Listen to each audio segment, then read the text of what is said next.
My name is Jack Gerstner and I'm the founder of Gallery 701. Gallery 701 is a vision that I've had for bringing art to Columbia, South Carolina. For me, art is not just about decoration or entertainment.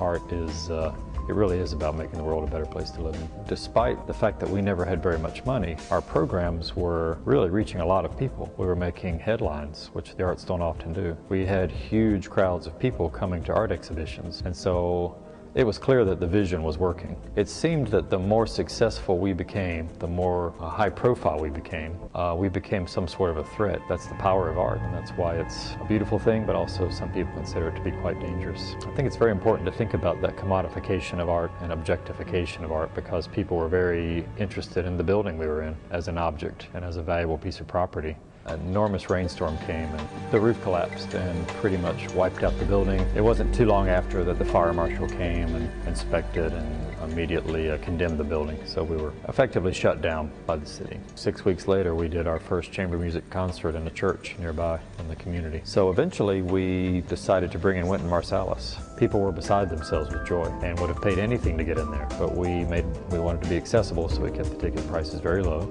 and we sold out almost immediately. Various forces in the community somehow would like to stop Gallery 701, but it really came to a head when we renewed our efforts to work with arts organizations and the city to get our building and many other arts buildings in Columbia renovated. When I called the city to ask about it, we were told that we just needed to fish or cut bait to put a roof on it or tear it down. The city had become an aggressor, and they followed that up very soon with summons to come to court. A new court had been formed in the city of Columbia called the Livability Court, operated by the Department of Homeland Security. A new court that had been dreamed up, supposedly for code violations, but clearly with the power to take your property or to harass you to the point where you would give up your property. It's the ACLU's opinion that the Livability Court is a new way of taking someone's property that does not give them due process. The code violation that we were taken to court for was failure to abate unsafe conditions. No one went in the building was locked, and there was, obviously we were not doing events in the building. But the Homeland Security officer who was running it, when we decided to ask for a jury trial, chased us down in the stairwell, my attorney and I, pointing his finger at me, said, "Every Monday morning you'll be in this court. I'm going to hunt you down." What do you say to a guy like that, you know? We just said, wow, this guy's over the edge. But it was extremely stressful. I think it's clear that it was real estate and development interests, because those are the most powerful forces in Columbia. They said, well, if you won't capitulate, then we're just going to have to sentence you to jail. My civil rights and my constitutional rights were being threatened and denied. I was not being given due process in a court of law.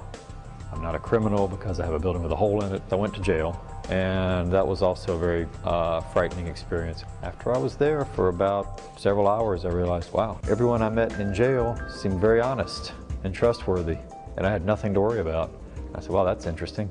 The honest people are in jail and the crooks are running the court, you know? And I'm not trying to sound absurd, but it's absurd. And before I went to jail, I had already found a buyer for the building, so by the time I got out, I was able to complete the sale of the building to a developer.